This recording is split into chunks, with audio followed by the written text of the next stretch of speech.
Hello students, अपन new unit start कर रखे थे।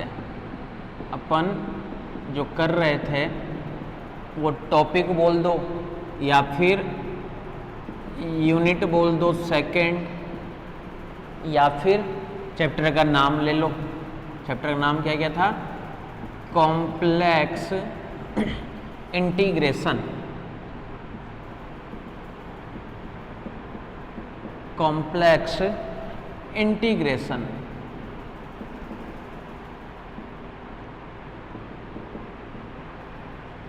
एंड कॉशी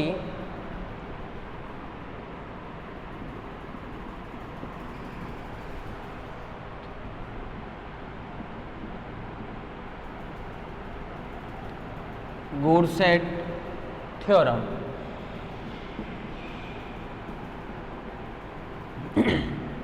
क्लियर है? तो अपन इसके अंदर सबसे पहले बेसिक डेफिनेशन वगैरह देख लिए थे, पार्टीशन की, मानक के लिए डेफिनेशन, नॉर्म के लिए डेफिनेशन, लाइन इंटीग्रल के बारे में एक थ्योरम भी अपन कर लिए थे। ठीक है, फिर अपन अगले टॉपिक पे गए थे, जब गए थे अपन कंटूर पे। जब अपन गए थे कंटूर पे, तो कंटूर को अपन डिफाइन किए थे। सबसे पहले एक लाइन के इक्वेशन लिख दिए थे। वो इक्वेशन लिखे थे अपन इस टाइप की कि जो जेड टी होगा वो किसके बराबर था? एक्स टी प्लस का आयोटा वाई टी। फिर अपन दो तीन डेफिनेशन और डिफाइन किए थे। अगर इसके अंदर एक्स और वाई की वैल्यू अगर एक से ज़्यादा वैल्यू के लिए सेटिस्फाई करता है तो उसे अपन कहते हैं मल्टीपल पॉइंट। फिर सेकेंड डेफिनेशन अपन देखे थे क्या? कि विदाउट मल्टीपल पॉइंट, जिसके अंदर बहुल बिंदु नहीं हो, उसे अपन क्या कहे थे? उसे अपन कहे थे जोड़दार यानी जॉर्डन कर्व। ठीक है, और फिर लास्ट में ज़्यादा फिर अपन कहते हैं कि इन सभी से जो चेन से जो मिल करके बनता है वही बनता है कंटूर। ठीक है, ये अपन कर चुके थे। उससे रिलेटेड अपन एक थ्योरम भी कर चुके थे। आज हमारे पास में नेक्स्ट थ्योरम है। ठीक है, और काफ़ी इंपॉर्टेंट भी है। तो थ्योरम की सबसे पहले स्टेटमेंट लिखते हैं। स्टेटमेंट प्रकथन। देखो स्टेटमेंट क्या है हमारे पास में है? Let f z is a analytic. Let f z is a analytic. Analytic, f z is a analytic. ठीक है, analytic with a continuous derivative, with a continuous, with a continuous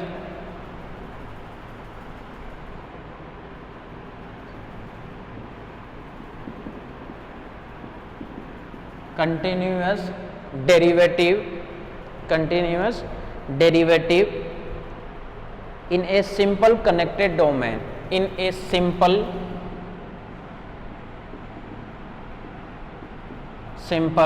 connected domain,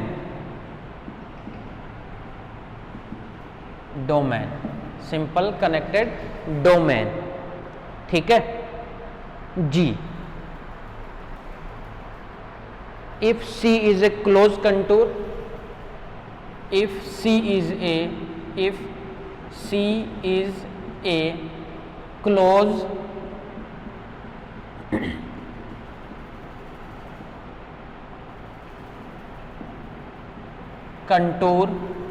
contour, then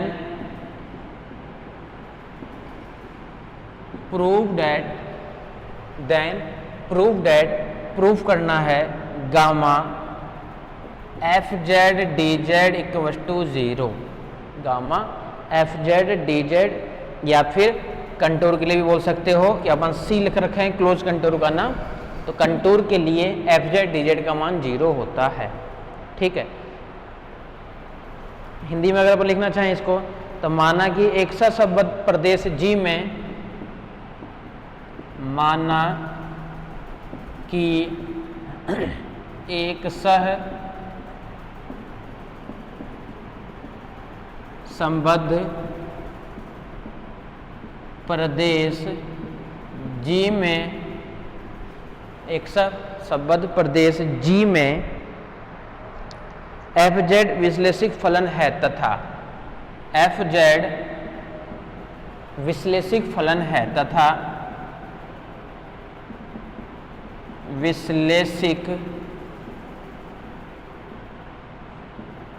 फलन है तथा F Z विश्लेषिक फलन है तथा F Z विश्लेषिक फलन है तथा एफ डैश जेड संतत है तथा एफ डैश जेड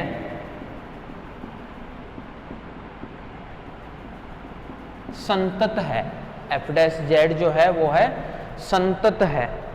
ठीक है, यदि जी में सी एक समृद्ध कंटूर हो, यदि जी में सी एक समृद्ध कंटूर हो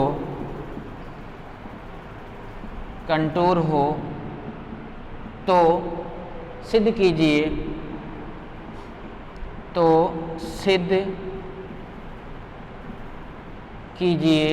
contour c f z d z बराबर होता है 0। इसको अपन कोशी का समाकलन प्रमेय भी कहते हैं। कोशी का समाकलन प्रमेय भी कहते हैं, कोशी इंटीग्रल थ्योरम। तो ये इस नाम से भी पूछ सकता है। और स्टेट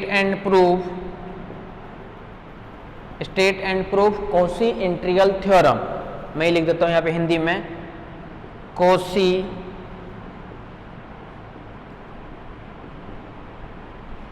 समाकलन प्रमेय का कथन लिखो तथा उसे सिद्ध कीजिए। कथन लिखो तथा उसे सिद्ध कीजिए।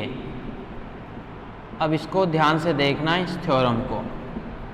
ठीक है, कोशी इंटीग्रल थ्योरम भी कहते हैं। तो ऐसे भी क्वेश्चन आ सकता है कि state and proof Cauchy integral theorem. ठीक है, अब देखो स्टेटमेंट क्या है इसके लिए कि सबसे पहले दे रखा है क्या कि जो एफ जेड है वो एनालिटिक है with a continuous derivative in a simple connected domain. अब बात आएगी सिंपल कनेक्टेड डोमेन क्या होता है, मतलब एक साथ संबद्ध प्रदेश क्या होता है। तो एक साथ संबद्ध प्रदेश ये होता है कि कोई मान लो मैंने मान लिया कंटूर मान लिया सी, ठीक है, इसको अगर मान लो एक बिंदु पे इन सबको अगर संकुचित किया जा सके, यानी इसको अपन छोटा करता करता एक पॉइंट पे अगर इसको अपन ला सकते हैं ना, तो उसे कहते हैं क्या, सिंपल कनेक्टेड।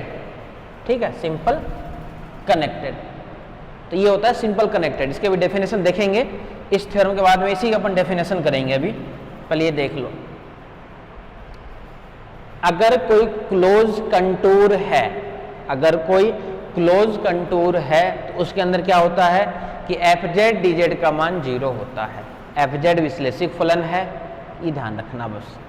ठीक है, प्रूफ में आ जाओ। स्टेटमेंट को हटा दूं,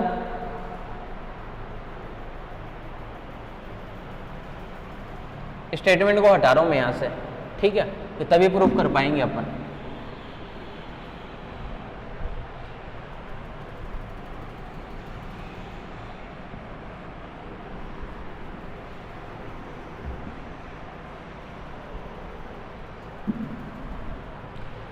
प्रूफ में आ जाओ।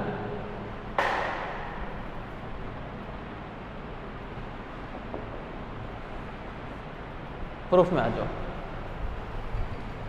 माना लेट एफ जेड बराबर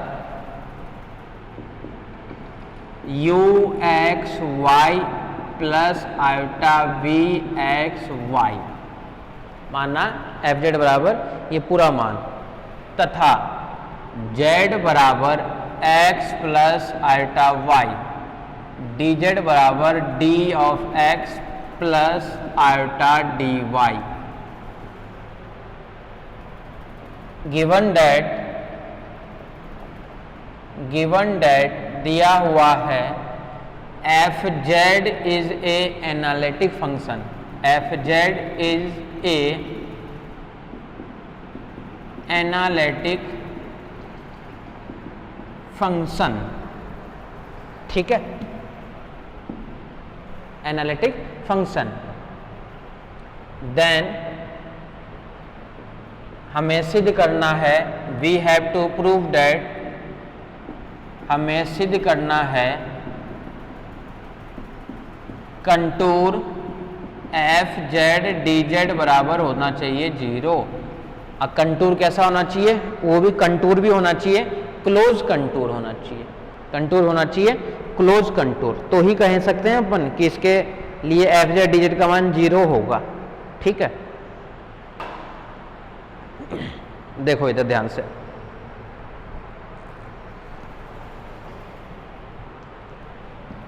एलएचएस वाला पार्ट उठा लेता हूं मैं।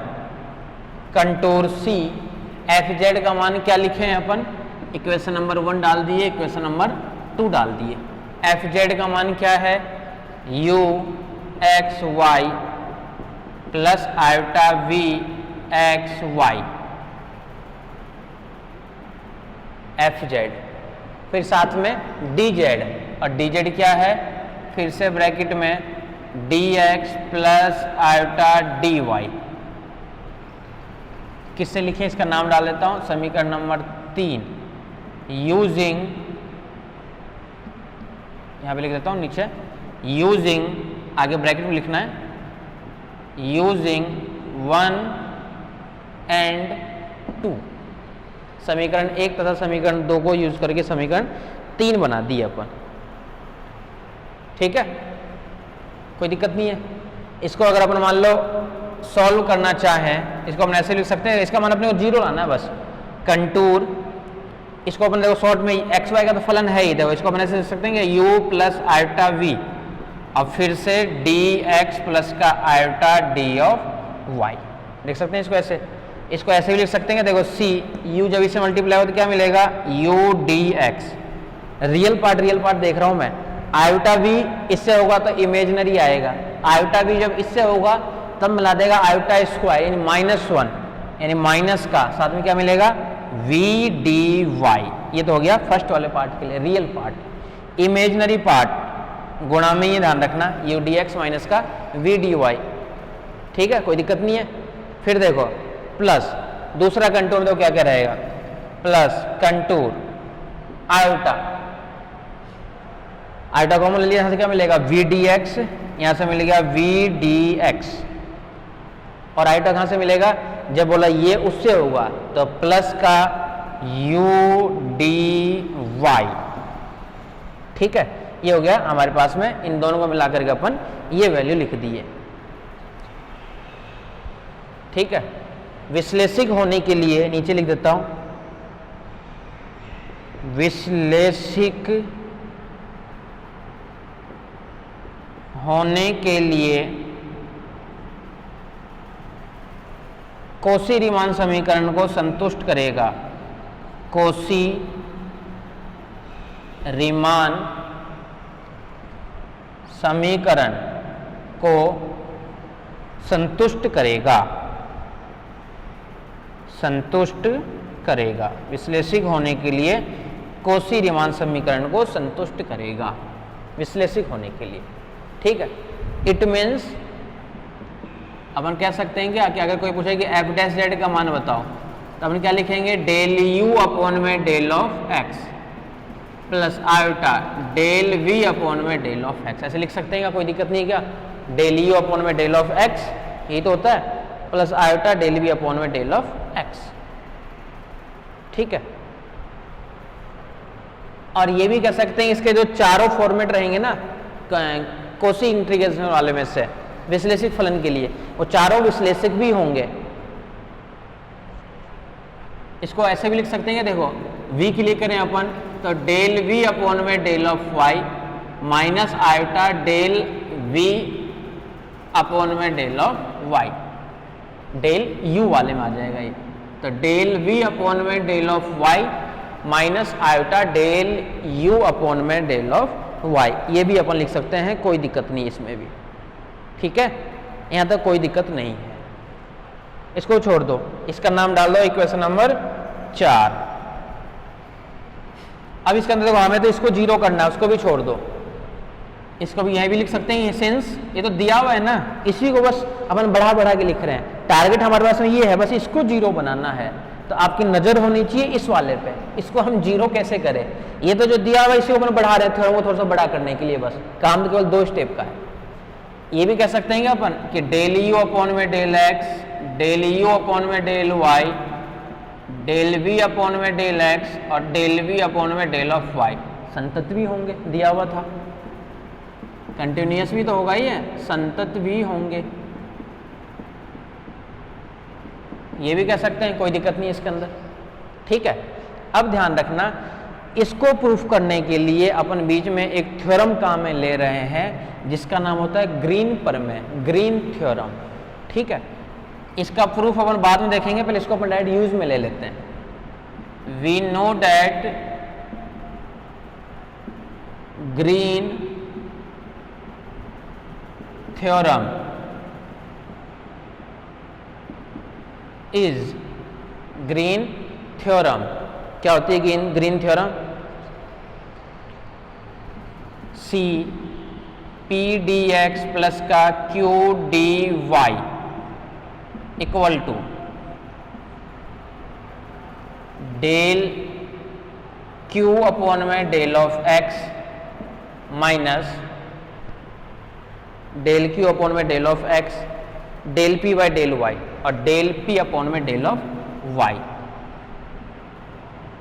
डेल पी अपॉन में del of y, del q upon में del of x minus del p upon में डेल ऑफ वाई और डी एक्स डी वाई, और साथ में होता है डी ऑफ एक्स और डी ऑफ वाई। अब इसको ध्यान से देखना, ग्रीन थ्योरम क्या कहता है, ये रेखा समाकलन को पृष्ठीय समाकलन में चेंज करता है, लाइन इंटीग्रल को सरफेस इंटीग्रल में, लाइन इंटीग्रल को यह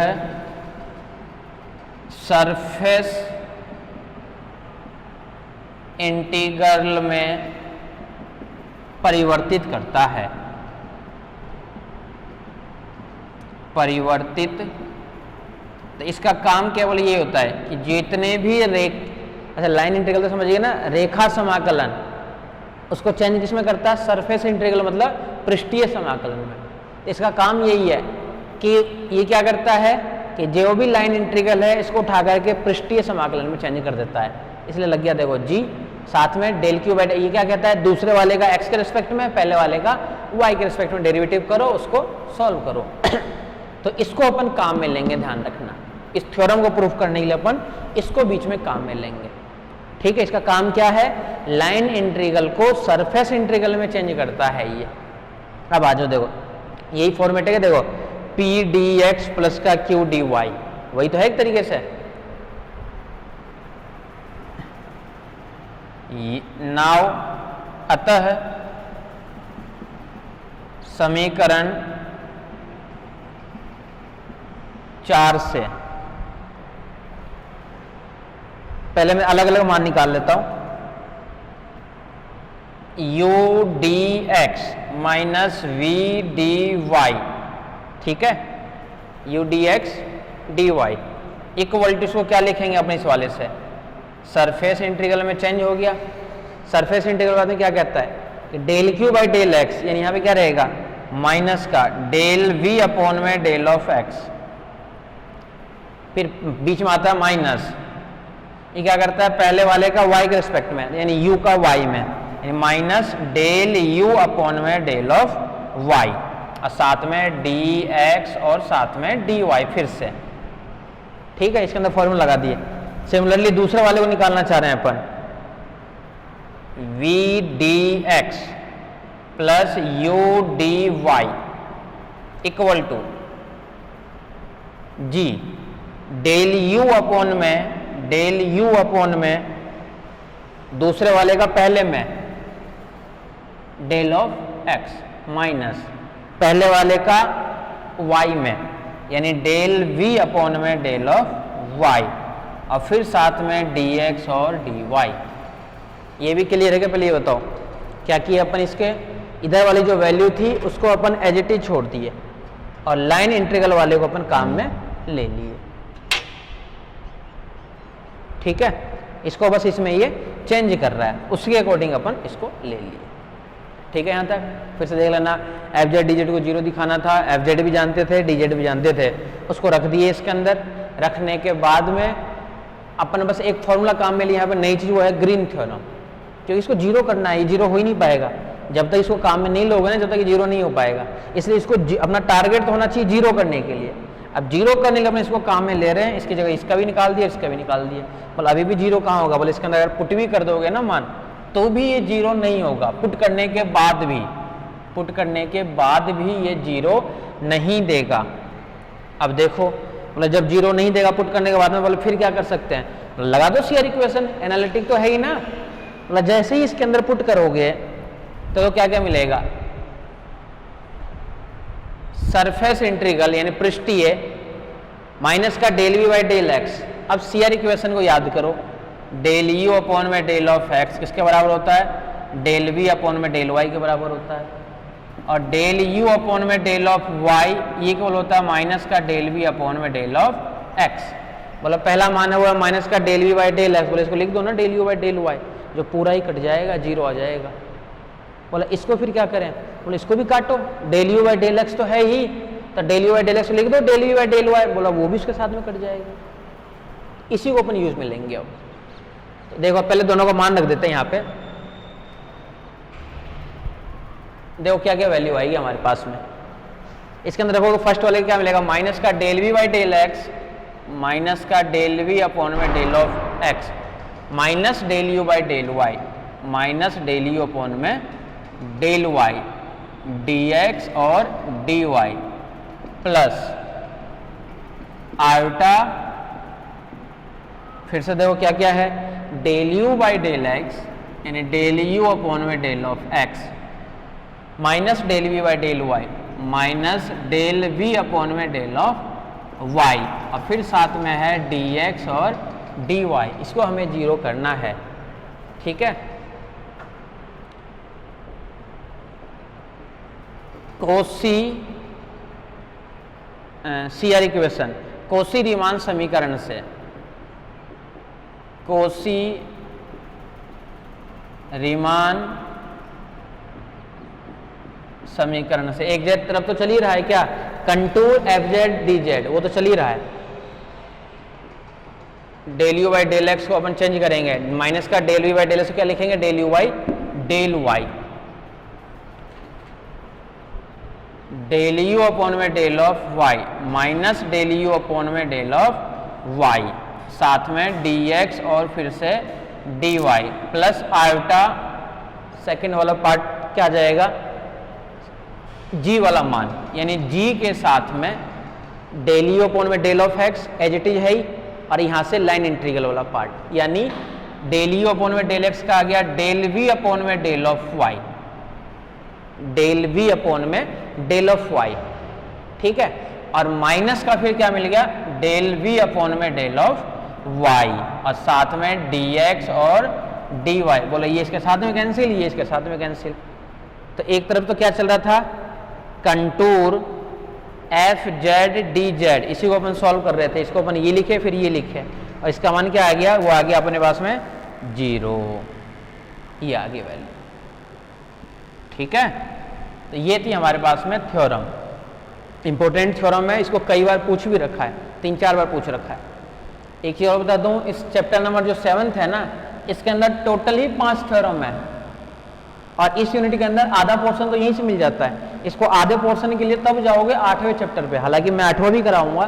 तो 7वां जो चैप्टर इसके अंदर 5 ही थ्योरम है, एक कल करा दिया, लास्ट क्लास में करा दिया था, एक ये है, 3 और बची, तीनों आज ही कराऊंगा।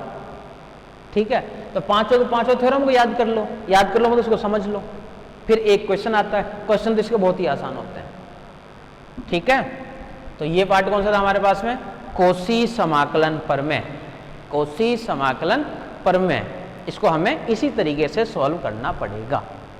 क्लियर है, अब आ जाओ नेक्स्ट वाले पे।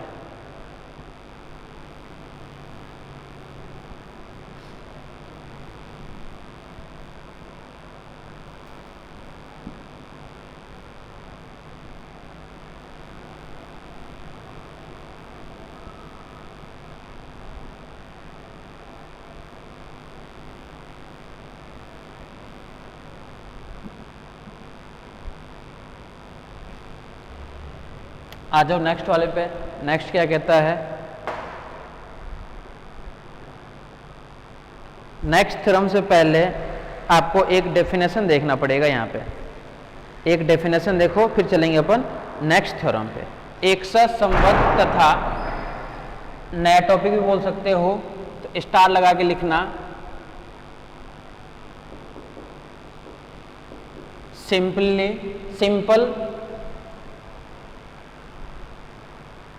SIMPLY होता है, simple connected region and multi connected region, multi connected region. ठीक है, simply connected region, multi connected region. ठीक है, तो ये हमारे पास में है नया टॉपिक, जिसको अपन हिंदी में बोलते हैं एक सहसंबद्ध प्रदेश, एक सहसंबद्ध प्रदेश तथा बहुसंबंधित प्रदेश तथा बहुसंबंधित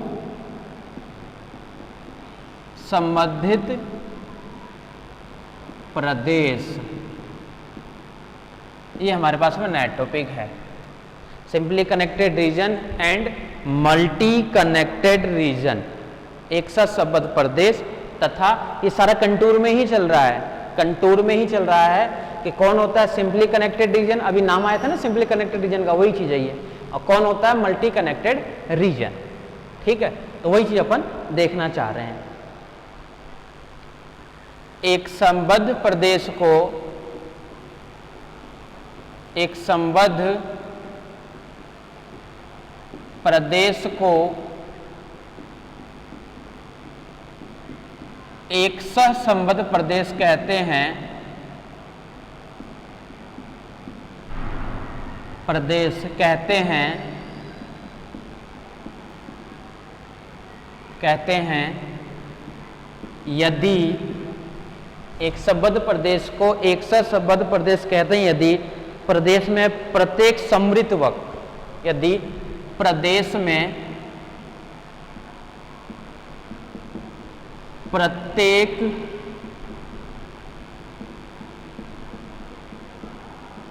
समृत वक्र को संकुचित करके, समृत वक्र को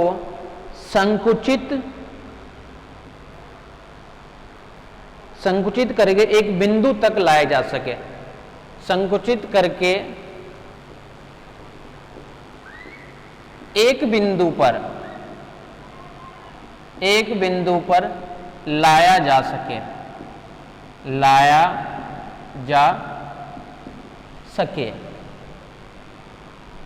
बिना प्रदेश के बाहर, यानी प्रदेश से बाहर भी नहीं निकालना चाहिए, तो उसे हम एक ऐसा शब्द, एक शब्द कहते हैं यदि ये हो गया,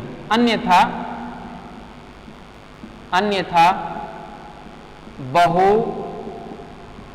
संबंधित प्रदेश कहते हैं।